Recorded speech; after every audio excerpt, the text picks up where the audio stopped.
All right, President Trump releasing a lot of classified JFK assassination documents, or so he has promised. Here, presidential historian Doug Wead on what that means. Doug, I guess these are the last thousands, tens of thousands of pages worth of documents that have been sealed from the public view ever since the assassination. Some are expressing alarm that they are being released. Others say, have at it. Where do you stand? I love it. It's like Christmas.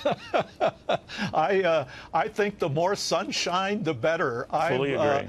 I'm tired of the elitists in the media and in government dictating to us children and spoon-feeding what we're allowed to hear and read and what we aren't. So I'm all for it. You know, some of these images were showing seconds before the bullets that would ultimately kill President Kennedy. I've wondered, did they come from one guy and in one direction? Would these documents, to your knowledge, be able to ascertain that, or just where Lee Harvey Oswald was and when? I don't think they're going to answer. I think eventually we will know pretty satisfactorily all about this murder, but I don't think it's going to be right away, and probably not in our lifetime. I tend to be agnostic. I tend to be in the 28%, the minority who believe it's one shooter right now, although I could easily be moved to the mafia. We have FBI wiretaps where the mafia talks about doing it. We have the president sleeping with Sam Giancano's mistress. Oh, yeah. There's plenty of other characters who would have gladly done what apparently Lee Harvey Oswald did.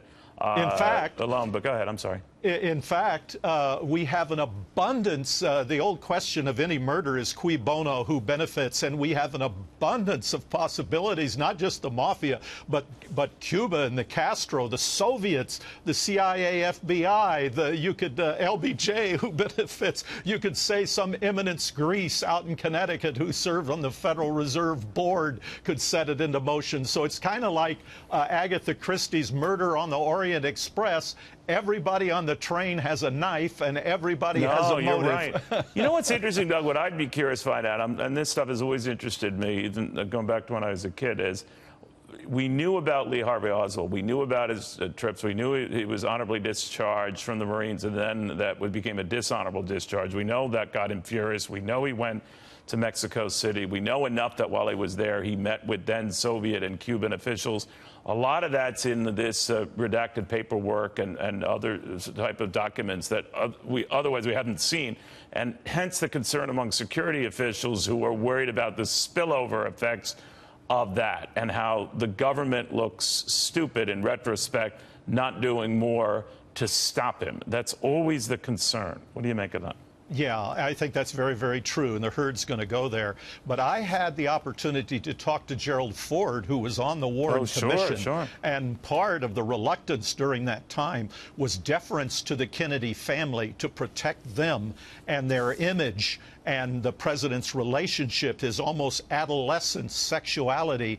Part of it was that. Robert Kennedy was going to run for president himself someday. And so the Warren Commission pulled its punches. Some of that's going to come out. And in this age of Harvey Weinstein, I mean, you got Mimi Alford, a 19-year-old intern, being asked to serve as the president's buddy.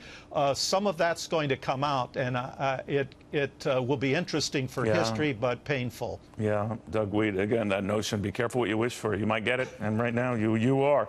Thank you very much for